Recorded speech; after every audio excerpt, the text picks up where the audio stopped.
మోడీ గారు gold కొనబాకండి, foreign ట్రిప్పులు వెళ్ళబాకండి, కార్లు వేసుకు తిరగబాకండి, అవసరమైతే పబ్లిక్ ట్రాన్స్పోర్ట్ లోనూ ఒక కారులో 3-4 కలిసి వెళ్ళమని చెప్తున్నారు. అంటే నాకు దేశ ఆర్థిక స్థితులు నాకు తెలియదు కాబట్టి మోడీ గారు అనుభవజ్ఞుడు, ఇప్పటికి 12 ఏళ్ల నుంచి ప్రధానమంత్రిగా చేస్తున్నారు కాబట్టి ఆయన మంచి చెప్తున్నాడేమో, నిజమే చెప్తున్నాడని నేను అనుకుంటున్నాను.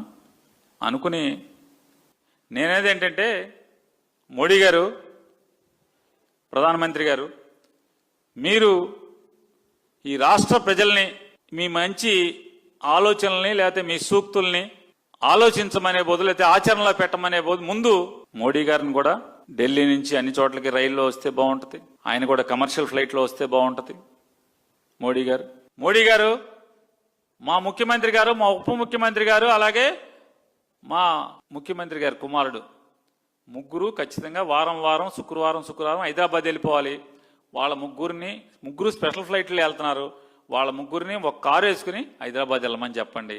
సోమవారం హైదరాబాద్